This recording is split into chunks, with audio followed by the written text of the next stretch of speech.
All right, good morning, afternoon, evening, everyone. I think we'll get started now. So welcome to this important conversation in celebration of Kids Farm Safe Week. I'm Megan Truxell, the Director of Development here at CASA, and I will be the facilitator for today's Fireside Chat. A few housekeeping items before we get started. All participants are muted and your videos have been disabled. So if you do have any questions for Alma, please put your questions in the chat and we will get through them later on in today's presentation. So today's forum is part of our second annual Kids Farm Safe Week here at CASA and is presented by our Farm Safe Week presenting sponsor, BASF. To learn more about Kids Farm Safe Week, visit kidsfarmsafe.ca. Today, we're here to talk about something that feels like common sense, but as many of us know, putting kids' safety on the farm into practice is not always as straightforward as it sounds.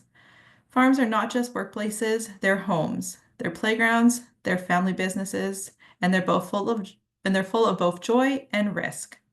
Our guest today, Alma Jordan, knows this all too well. Alma grew up on a farm in County Kildare, Ireland, and she's raised her own family on the farm. She's also the founder of AgriKids, an award-winning safety education initiative that has reached over 80,000 children. But Alma's story didn't begin in a boardroom or a government office. It started in her kitchen as a mum, feeling the weight of a tragedy that could have been hers. From that deeply personal moment, Alma decided not just to react, but to act. She spent the past decade creating resources, conversations, and programs that meet children and families where they are. She believes safety can be fun, empowering, and even cool. She also believes that when kids find their voice, they can influence the people around them in powerful, life-saving ways.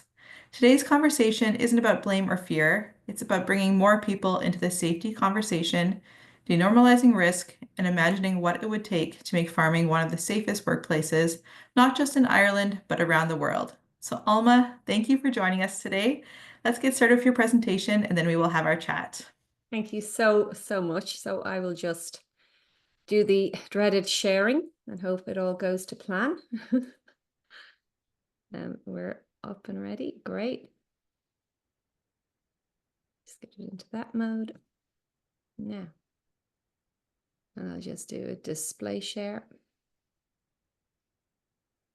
Yeah. So first of all, thank you everybody in CASA and BASF for having me today and for really facilitating this, not just this conversation, but I suppose for making this whole week dedicated to our children and the safeguarding of our children on our farms.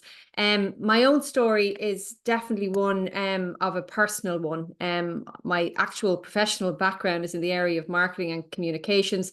But personally, I grew up on a farm in Kildare, a beef and tillage farm just south of Dublin. And now I'm here with my husband and our son on our farm in County Meath, right here on what's known as the Irish Gold Coast. So we're right beside the beach, right on the east coast.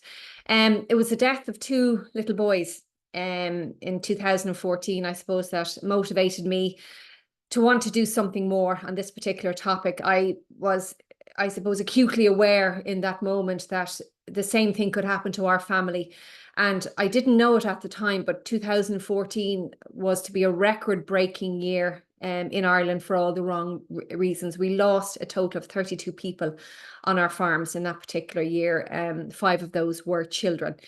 And when you think about it, 6% of the Irish population is employed in farming and agriculture, yet year on year, 50% of our workplace fatalities are taking place on a farm. So back in 2014, I really wanted to create a concept around AgriKids, a concept around farm safety that engaged, educated, but empowered children to be ambassadors for farm safety. I had worked a little bit with what's known as the Green Schools program here in Ireland. A company I worked for were a sponsor, and I saw firsthand how influential and powerful children were in bringing the reduce, reuse, recycle message from a classroom setting and bringing it home and motivating their own parents to change their own behaviours around recycling. And I said, if children can be that excited about rubbish and packaging and waste, imagine if I talked about tractors and bulls and animals and slurry and manure and all those wonderful things that we love about farming. And we kind of charge them with a little bit of the responsibility and accountability around farm safety, maybe then, we could look to creating a more sustainably safer future on our farms. So I suppose in that time frame, I created resources, started off with just a series of storybooks, and I really thought that's where the whole thing was going to end. And it was when I got into libraries and schools and classrooms and met more people, I realized that we have a far bigger need and desire for this kind of service within our schools and within our communities. And what I've picked up along the way as I've gone in and visited schools and communities and coordinated workshops is that there is very much a silent majority out there that definitely, do want things to be safer, that would have the same mindset as us fellow advocates, but they feel they don't have a voice. So I would very much like to feel that I am giving these people a voice, the people who feel that no one is listening to them, that they don't seem to see the danger that I see, that they feel that people believe they're overreacting, that they're actually being called a snowflake because, they're that concerned about the welfare of their children. And at the end of it, really, what these people are is terrified. They are scared of what could actually happen. And for another aspect, and Dr. Florence Bacot in the University of Pennsylvania has done a fantastic piece of research on this, what's known as the paradox around farm safety. And it's where parents do have a fear, but they have to bring children onto farms or into situations because they have no other option. There is no childcare option. That's very much a paradox that we see on our farms. And I suppose the big complexity here that we are tackling day in, day out is that a farm is not just a workplace, it's also a home.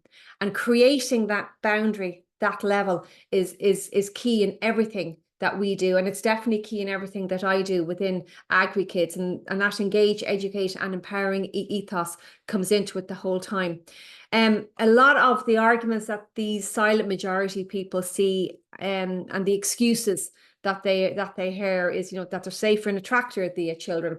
And sometimes they actually are. I mean, they can't be running around a farmyard, but the safest place is to be at home. This idea of teaching them young it's not something that I actually agree with, because, if you want to be an accountant, you have to wait and go to school. I feel exposing children to jobs that are age and ability appropriate will serve them so much more when they come on to learning about farm, because they're building in terms of their responsibilities, their awareness and their capabilities and their confidence. Sure, didn't we all do it is another excuse that I hear, and that really is kind of normalizing this whole area of a risk and a danger. We all did do it, but it didn't mean it was the right thing to be doing. And what I find hilarious is what I was allowed to do as a child on our farm growing up. My parents would never allow their grandkids to actually do the same thing. So, we are all capable of a change.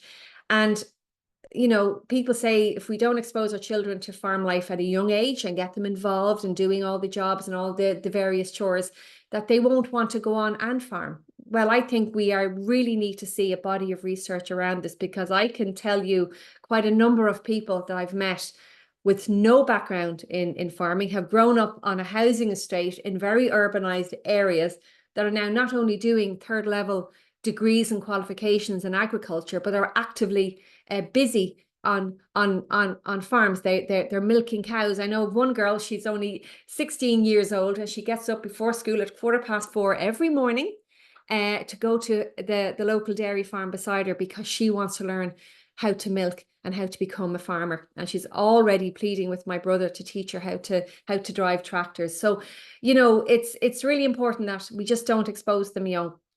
Any jobs that we do want our children to be involved with, make sure their age and ability appropriate. A farm is a great place to learn. You will learn empathy. You will learn resilience. You will learn food origin.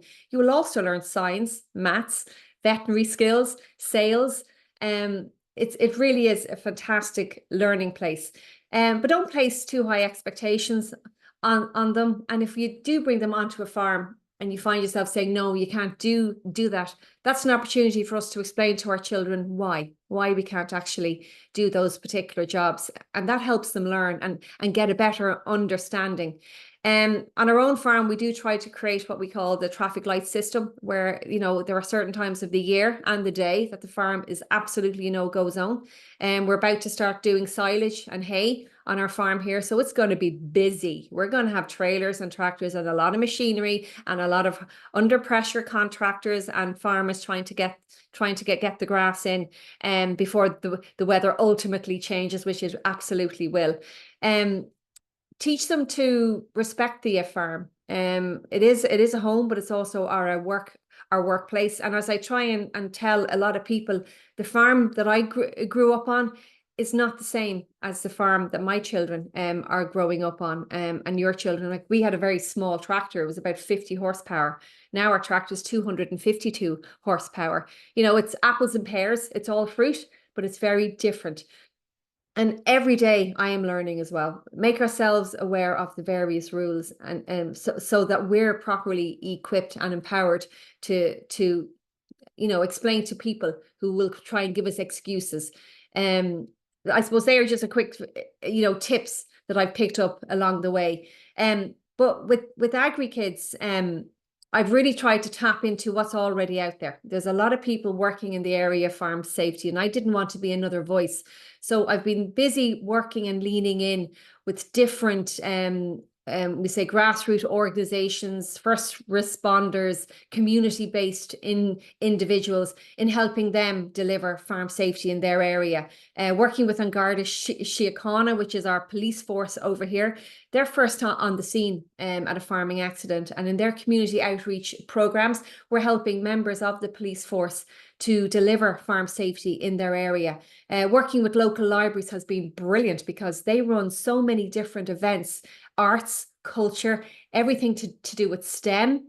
And farm safety fits into every single one of those. Having been an author and written books, I get called into a lot of events within libraries, and that's a wonderful opportunity to bring the farm safety message in there. Shows and events over the summer are always a busy time, and then of course back into schools in time for the academic year. So there really is no place where this message doesn't fit into, and trying to add value to what's already out there has been critical to what I've been doing. So that's why, when it comes to what I do, I want to involve as many people in this conversation as I possibly can. In terms of getting funded, I've reached out to organizations who profiteer from farming, energy, insurance, food. If they profiteer from farming, it's in their corporate social responsibility interest to invest money back into the welfare and well-being of farmers. And energy organizations like Flowgas, insurance people like Zurich have been absolutely fundamental in me helping to do the work that I do. And going into the community is absolutely vital. And making sure that the children take something home is absolutely key. Also within community, we have different programs that schools can follow. And it's very important that I listen to what those teachers need.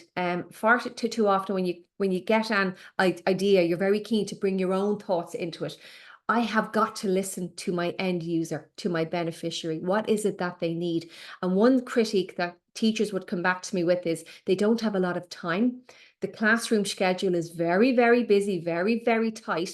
So I make sure that I have, for want of a better word, a buffet of different program options. So they can do farm safety in an hour, in a day, in a week, or even spend 6 to 8 weeks on a much more intensive program.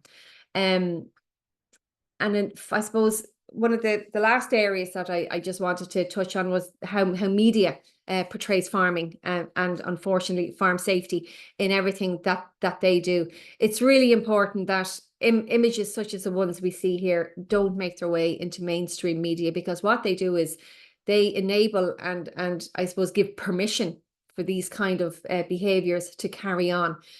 Social media videos that I see posted up, people think it's impressive when an 8-year-old is driving tractors. It isn't. It's pure, I suppose, what I would call social media vanity over sanity.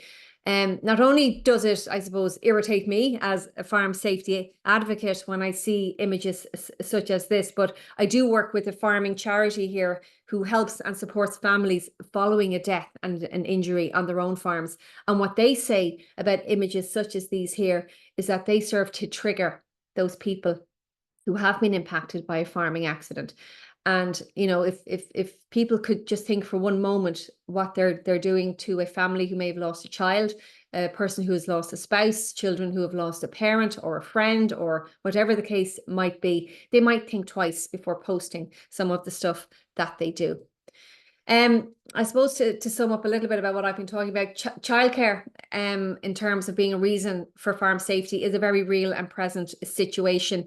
Dr. Sally Shortall, based in the University of Newcastle and Belfast, has done a lot of research on this, and it was very heartening when the Scottish government actually issued some recommendations on improving childcare options to rural families in Scotland, where they did actually recognise that a farm is a very unique place and they do need some kind of specialist supports in this regard.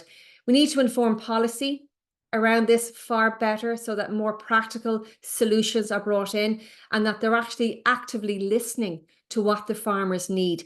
And I would even like stretch this to people who, the engineers who design tractors and farm machinery. All too often, farmers have come to me to say that the so-called safety switches on tractors are inaccessible for their hands, for their arms.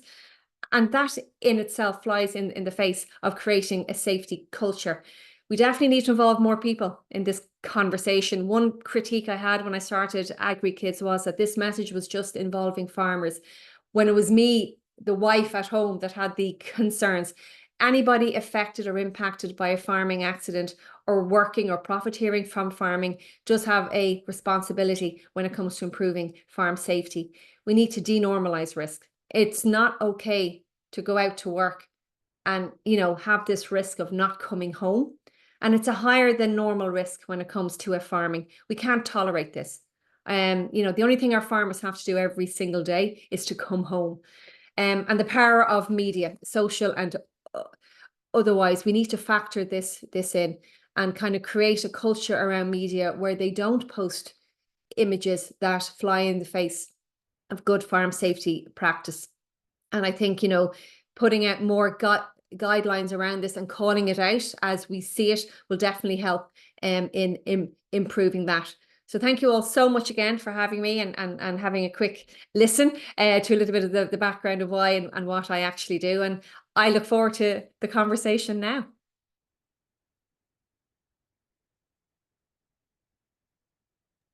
Awesome. Thank you so much for that, Alma. That was very informative and like lots of stuff that you have touched on that we definitely see are the same issues here in Canada. So it's great that we're all working on this across the world, but it's unfortunate that we still are working on this and trying to create safer communities for in agriculture. I really liked when you touched on like the social media because like and I know lots of people in Canada here, we've been watching Clarkson's Farm a lot and seeing all the stuff that goes on there. And there is many, many, many safety violations that you see during that show. And it is quite something to watch and something that we should all be aware of that should not be happening in the media.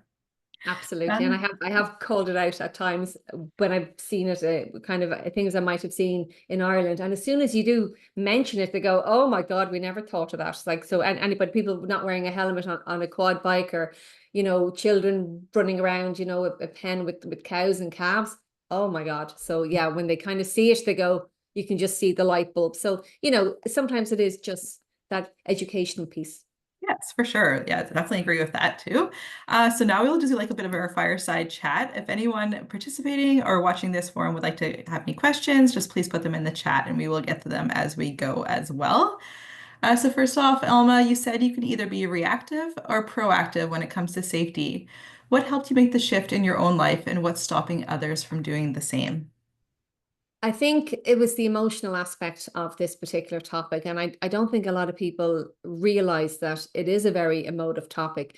Some people have very strong feelings when it comes to the various safety practices.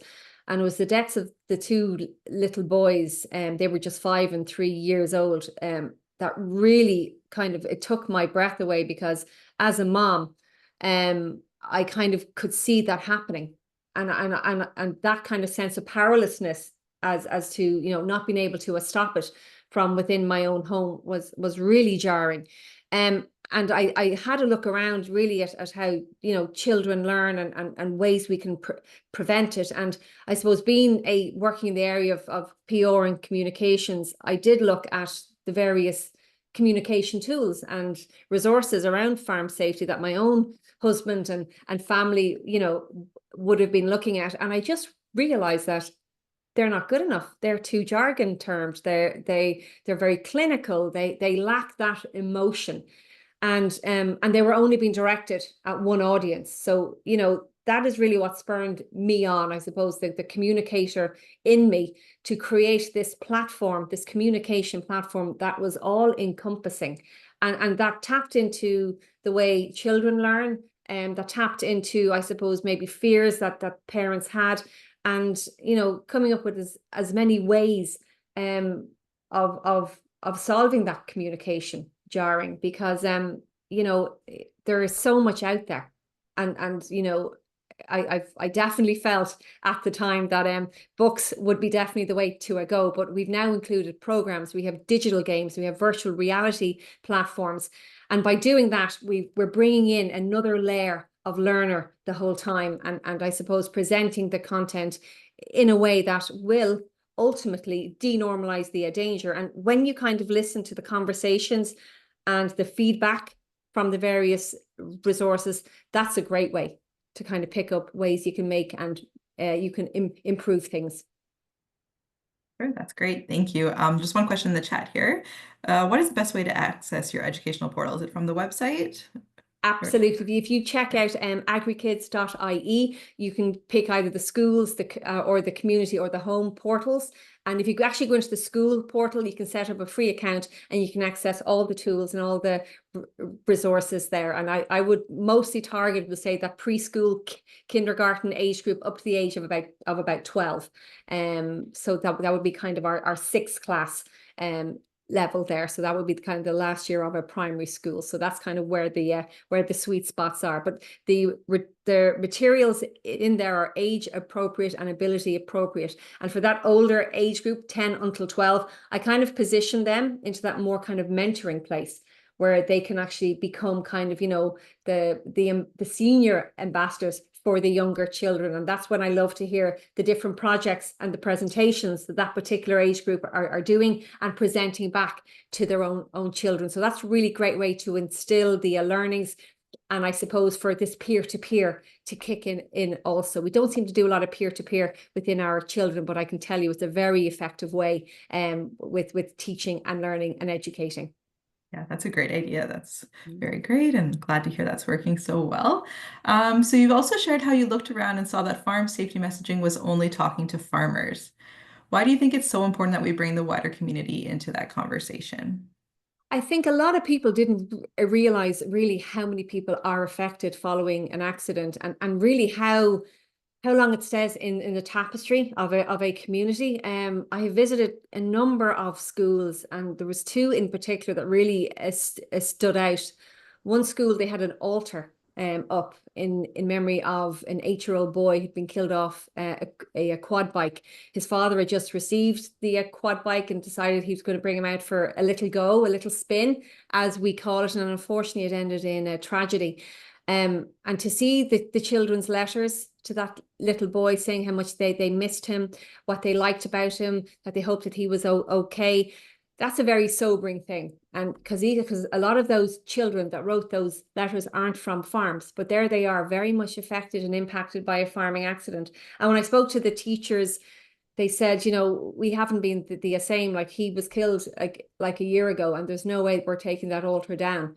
Another school I went into, they had a plaque up in the wall in the school hall, and it was in memory of a child killed off a tractor, and that had happened 11 years prior.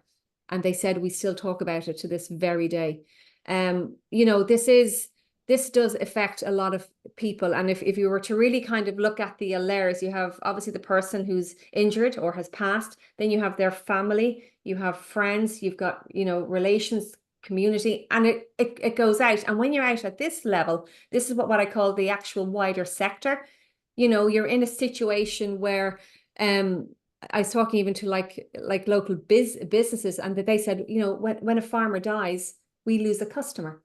So there is an economical impact here also, where that farmer is no longer using local vets because farms have to be sold, and because there isn't anybody there to work the farm anymore. So there really is a large ripple effect following an accident, and that's why we have to involve more people in the conversation. I would do a lot around the non-farming community also, just to kind of help them learn a little bit more about farm family setups within Ireland, and I suppose to, you know, instill in them maybe a better sense of empathy and compassion around our farmers, because, you know, a lot of the time they're on a bit of a negative stream over here with regards to environmental concerns and everything else. So having that opportunity to educate them on the social sustainability around farming is really enlightening for them, and it really kind of, you know, is a double benefit, because you're addressing some of the mistruths around the environment that they might have, but also showing them that their food and things that they, you know, buy in the supermarket does come at a certain risk to our primary producer. For sure. Yeah, that's great. And like I loved all that you talked on there, especially like the economic benefit to, or the economic cost And as I know well. it Like, sounds really cold yeah, and everything else, but you know, there is so many different ripples here. There's actually a very good video created by in Australia by the Farmers Medical Center in Victoria, Dr. Alison Kennedy there. They did a fantastic video which really kind of shows that ripple effect of a farming accident. It's one I really recommend you having a look at. perfect. I will definitely do that after this. That's great. You mentioned your son's love of Tractor Ted opened your eyes to how naturally kids absorb farming language. How did that spark the idea to create storybooks? And why do you think storytelling is such a powerful tool for safety? I suppose they say the Irish are natural storytellers. I'd have a few stories around that. My mom, my father is a tillage farmer, and so my mom and my father are married like 54 years. And when my son was born, the only grandchild, so you know, the love of her life, they were going for a walk down to our farm, and she saw, you know, over in the barn that there was some bales, and she went, "Oh, Eamon, isn't that lovely straw?" And he looked at her, all of 3 years old, and he says, "Oh, Granny, that's hay." And he knew the difference because of Tractor Ted. So my mom says, I should have known that. But, you know, so I kind of knew, you know, how able they are to take on information. And, you know, when I looked really at what I suppose the power of Tractor Ted, everything was with a story, and everything had kind of a hook, this little cartoon character, but real life footage, which I really liked. So that was like the cartoon Tractor was a nice, soft, child-centric appeal, but it had real life footage. So it was keeping farm life very real. And I think, you know, every evening we'd have to do story time. And, you know, I'd be reading the books to Eamon, and we'd be talking about them and all these various things. And I just felt, isn't this a very inoffensive, easy way to include safety messages to our children just before they go to sleep? Everybody is kind of winding down. Everybody is much more relaxed. And I suppose that's why and how the storybook series has come about. And I have a magical character in there called Mr. Brambles, and he's basically, I suppose, the character that helps and supports the children in the story, by helping them to learn the farm safety message. And what's wonderful is when I go into a school and the teacher tells me that, you know, the children have been out looking for Mr. Brambles in the hedge before you actually came.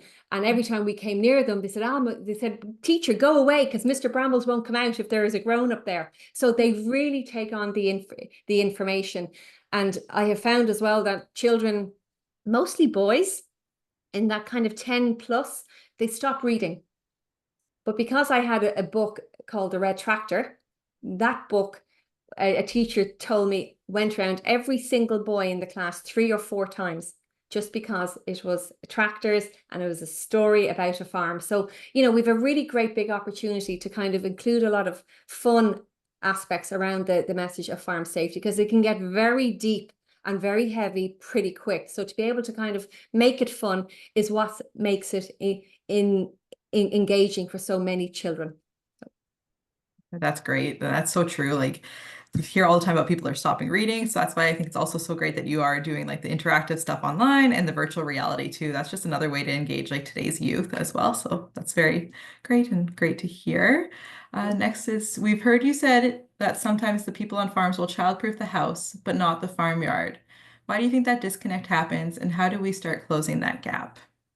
Yeah, that for me is what the big crux is here. I mean, my own husband with our son, he was literally rounding off the edges of every table, you know, with bubble wrap and padding and sponges and putting hooks on doors so they didn't catch fingers or he couldn't open them.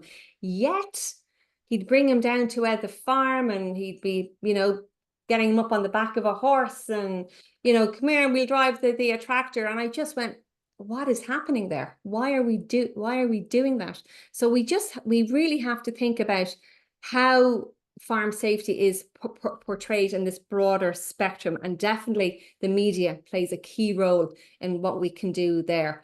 And I also feel that, you know, there are a lot of people out there who see things but don't know what to do about it. If they see, you know, a child or a farmer in their area, you know, doing something that isn't safe, they don't feel, you know, that they have the power to say anything about it. We need to start speaking up and speaking out. I mean, if we saw people, you know, you can't smoke indoors in Ireland here, and if anybody lit a cigarette indoors in Ireland here, they would be absolutely in no time whatsoever told exactly what to do with that cigarette. You know, it's the same with seatbelts on our cars. In the 70s in Ireland, when that first came out, people were absolutely giving out. And now people don't even think about it. You would never see a car commercial with somebody not wearing a seatbelt. That's the level of change we have to get to. We have to make that connection and that link when it comes to safety on that particular farmyard. You're right. Like I remember like my grandpa grew up on a farm, right? He farmed his whole life. He would never wear a seatbelt and we'd be like, and us kids, we'd be like, wow, grandpa, you need to put your seatbelt on. Like it's not safe and all this kind of thing. But so like you said, and you've talked about before, like how did the children really can advocate into their older adults and like their grandparents and tell them all about this safety now too. So that's And like I'm leads sure into if you have our, it, yeah, for we sure. call that pester power. I'm sure it's something you have over there too. Yes, we And it's definitely really do. like when we talk about the influencers, children are the OG when it comes to being the influencer, you know. And again with AgriKids, you mentioned the seatbelt there. My husband would take off the seatbelt as we were coming, you know, up the driveway, and that beeping would drive me insane. I said, "Will you put your seatbelt on? We're not there yet." And he'd roll his eyes, kind of go, "Oh God, here she goes." But as soon as our son, who was very young, he's about 2, said, "Daddy, put seatbelt on," that belt would go on, and he would do it with a smile. So Yep. like that's the key, making them change, but that they do it with a smile. And what's been really great is how grandparents have kind of embraced the whole AgriKids ethos by, you know, acquiring the resources for their grandkids and working alongside their grandkids to fill out the puzzles, to spot the dangers on the worksheets, to get involved in the different talks and webinars that we do. And that's a great way to kind of, you know, bridge that generational gap that we have when it comes within our farming communities too. That's so great. So great to hear.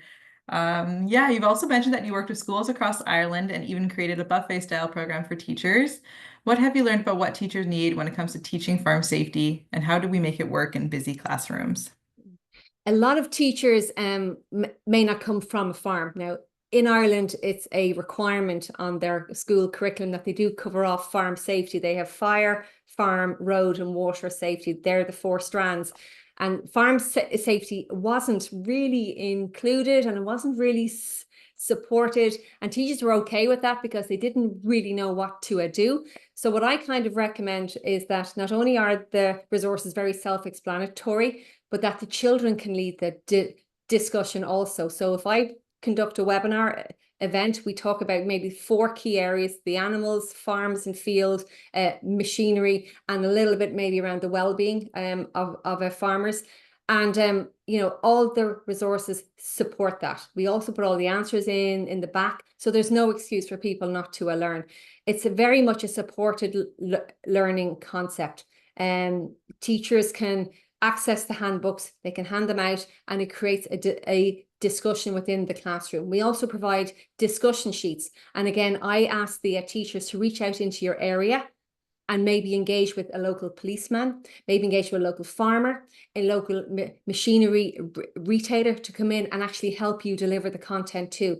And when a third party comes in, that makes the experience a lot more real and a lot more relevant. There's also a lot of children in our classrooms who may not be the big fans of maths and geography and history and the more academic subjects, but when they get an opportunity to talk about something that they do love, and often I find it is kind of farming, they shine, and they very much have no problem taking control of a situation within a classroom. So we really have to, this community-led approach to education on this social topic is key. Involve other people in it. Have supported tools to help our teachers deliver the content. Make it easy. They have so much going on in that classroom that the more tools and resources that you can provide to make it a supported learning approach, you have a far greater chance of the content being used and uptaken, and for the learning outcome to actually be a much more positive one. That's great. That's for sure. I know, like when I was in school, you're more likely to listen to someone else coming in than your teacher that you hear every day as well. So that is a great idea to like engage with your local like people as well and producers. It makes it a little more exciting, and then people are like, "Oh, it's a special treat as well." So that's great. And Those are great actually, if you go features. into if you do set up that free account with all the resources, I do have a section that I'm building now for speakers, and there is a manual there that will actually help anybody who's going into maybe their local school or a local community event to deliver maybe a talk on farm safety, and it is directed to that farming, police, a fireman, that kind of angle, because a lot of them would reach out to me looking for materials if they've been approached by their local school, and for them to be able to go in with the manual and say, right, I just need to talk about this, this, and this. I need to use this kind of language, this kind of tones, and I can give all the children a worksheet afterwards. And again, that just makes it so much more accessible and definitely less daunting. For sure. That's great. That's great. We'll look forward to checking that out when it's ready. As you talked about earlier, social media can sometimes glorify unsafe behaviors like young kids driving tractors. How do we start to challenge those narratives in a way that doesn't shame families, but still changes the culture?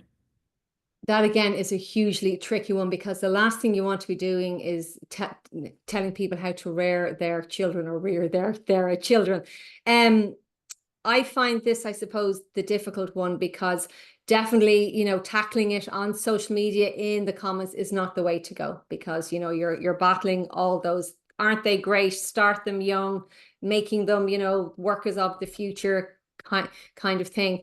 I think we have to start with the broader media and make it very denormal at that particular level. And when we can call it out and that it's not appearing here, it's definitely less likely to appear in social media, where people don't think it is, the PC thing to be actually doing and sharing. I have of late seen some kind of kickback with a lot of posts that are going up on social media where people are calling it out and in bigger numbers. But I think if we hit hard and make it a thing of the past, in the broader media, we've a far better chance of tackling the smaller area on social media. I also think, there's a lot of organizations out there, and the social media crew, they could do a lot more with this particular area. There was recently in Ireland, the online ombudsman wanted a document on kind of the do's and don'ts around social media and what can be posted. And I had actually written, I suppose, a document outlining why unsafe practices on farming, when they're showing up, what they do and the impact that they have. And I am hoping that does find its way into that particular level, because informing policy will definitely be one way to help it. But unfortunately, to do it at the social now, as we currently are, is not the way to go. We've got to go bigger. We've got to go bigger and bring it down. I have actually issued, and I know there's a set of guidelines with CASN as well and Cultivate Safety, which help to inform media. So we do need to enact those a lot better as well. For sure. That's something that we can all work on no matter where we are located, right? So for Yeah. everyone that's watching today, make sure you listen to that and see what you can do to help with us spread the word. You've created lots of resources to help local farmers and others feel confident talking to kids about safety. But what does hold them back from doing that? Yeah, that's the I suppose that's the big issue. There's a lot of excuses, and some are very valid reasons. Time, money, they don't have help, they don't have resources, complacency is a big thing. I have a presentation that I would do for older farmers, and it's really about, you know, how to be safe where it doesn't have to cost the earth or your life. And it's really looking at very practical safety methods that they can actually use. One thing that happened on our farm here, we were out shaking grass and we were bringing in the rake, and when we folded it up, some of the tines were at eye level, and my husband was rushing and he turned sharp to come back and he slipped forward, and a tine just grazed past his eye, narrowly missing it, but frightened him a lot. And he went and he got some plastic wrap from the bales and he just bounded those tines that were at eye level to make sure nobody got a very serious injury.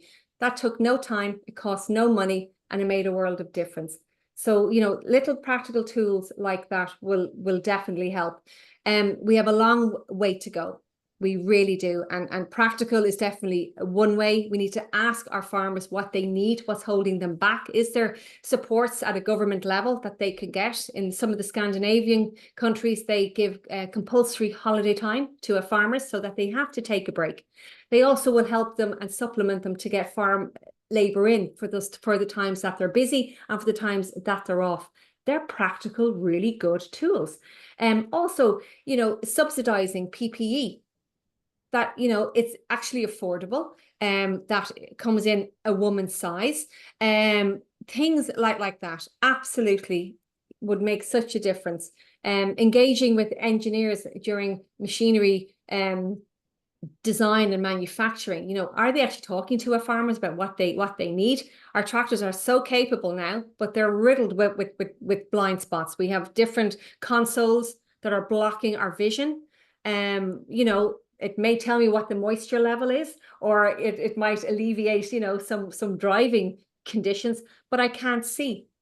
So that's immediately is a safety issue. There's a lot of common sense that we need here.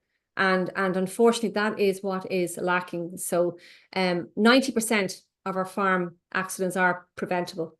Not all are preventable. And I will absolutely agree with that. I'm in the business of preventing the preventable. And if we can do that, then we're going to go really, really far in addressing this on a much bigger level, keeping it practical, keeping it real, and actively listening to the people who are suffering, who are on the ground. And that is our farmers and our farming communities. For sure. That's great. Yeah, like in the chat, like Peter put, the value of recognizing near misses is woefully underappreciated, and that is so true. It is so true. Yeah, absolutely, absolutely. And you know what's is good. I do know that the near misses prevent a bigger. We've about 4,500 accidents we estimate within Ireland. And you know, I'm sure it's an awful lot more in Europe. There is no system in place to measure the level of accidents in the various countries across Europe, but it is estimated that we lose about 1,000 farmers every year in Europe.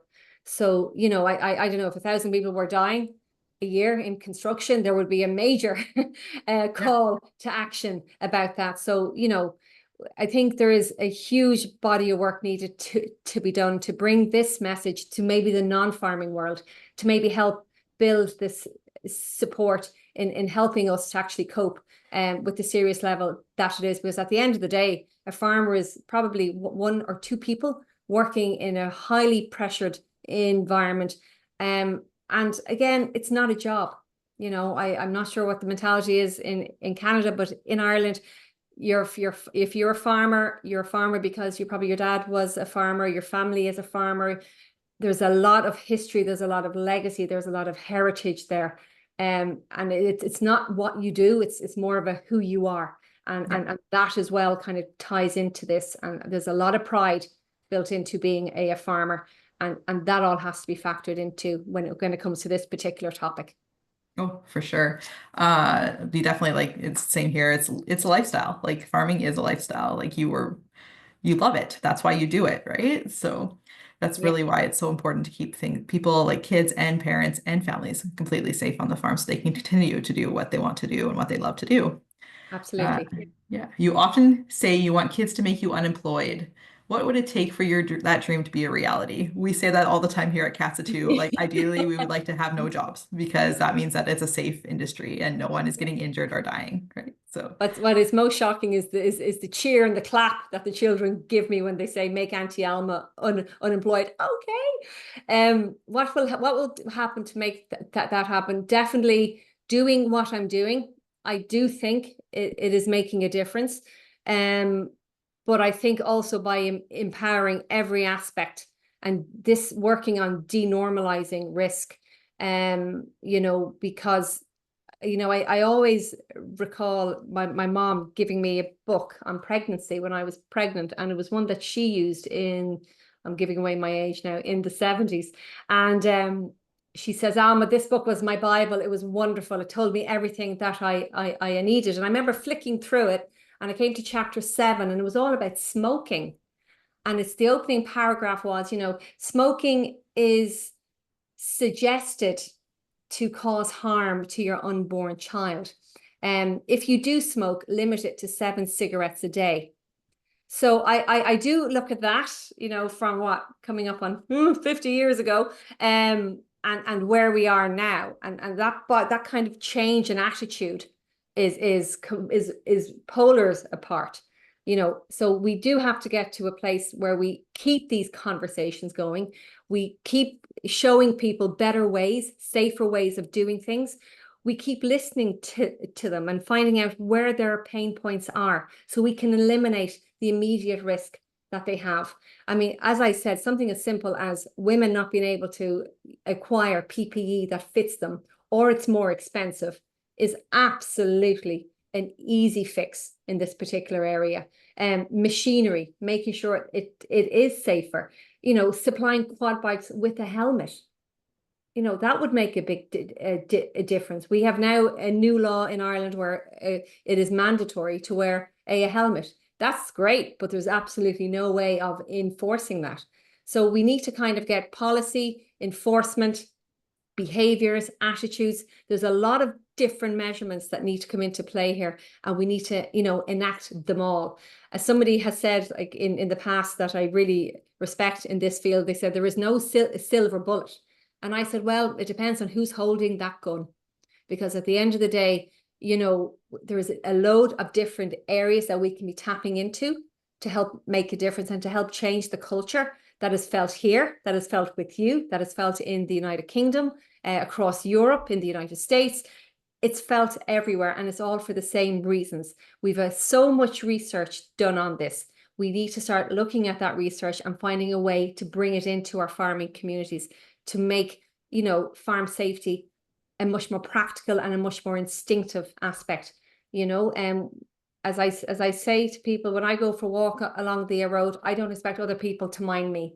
We all have, a certain role to play in our own safety. And definitely comes to the safety of my family. That definitely rings true as well. So, there's a huge amount of things that we can do that we're not doing that would definitely make a huge difference. I like to work with children because I see what natural and instinctive learners that they are. And when they hear the very practical tools that they themselves can immediately go home and make a difference with, they will absolutely do that. I had a little girl at an event, and we were talking about PTO guards covers. And I spoke about a friend of mine who was involved in a horrendous PTO accident and they lost a leg. And I had a picture of my friend Peter with his, prosthetic leg. And she went a little bit pale. And because, for the older children, I tell them things. I tell them things. And I went, oh, maybe I went a little bit far here. And she put up her hand and she went, excuse me, um, Alma, how much is that PTO cover that you have? I have a demo one that I use as a prop. And I said, well, I said that one was, €100, but they can be as low as €20. And she went, that all? And I said, yeah.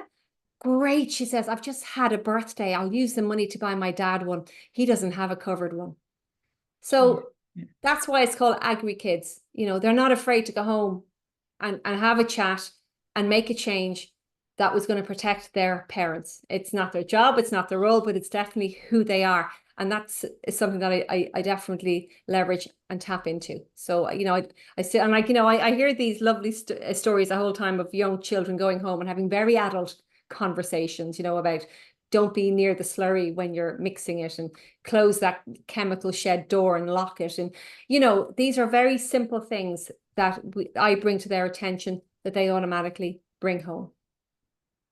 yeah, that's great. It's so great to hear all these great stories you're sharing with us today. Thank you. So we'll do one more question for the time we have today. So for families listening today, what's one small practical step they can take after this conversation to make their farm and their home a safer place for kids? You know what? I'm a big believer of heading down to that farm as a family and doing a tour, having a look around. What do you have? What kind of farm is it? What are the risks that you see? What would make it different? Creating a traffic light system, having the no-go areas, is immediately places a boundary on making farms more accessible to our children.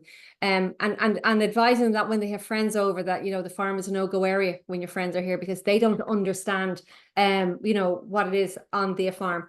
Talking about it, normalizing it. All too often we talk about safety when we're at the farm. We need to talk about it here from the house before we actually go outside the door. Making ourselves more aware and having those conversations is absolutely key, because that's going to make it normal. It's going to make it instinctive, and hopefully it's going to prevent an accident from happening. And by going around a family, as a group, or even farmers going to their own farms together, different eyes see different things. And that's how we can tackle the whole complacency issue around it also. On our own farm here, we've had the near misses, we've had the bumps, we've had the scrapes. Thankfully, nothing, very serious.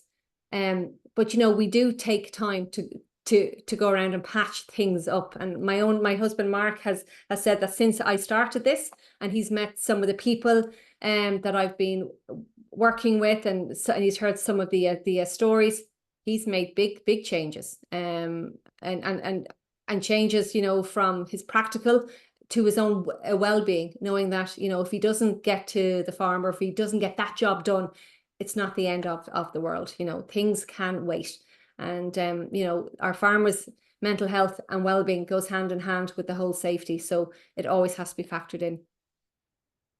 That's great. Thank you so much. So on that note, we will wrap up for today.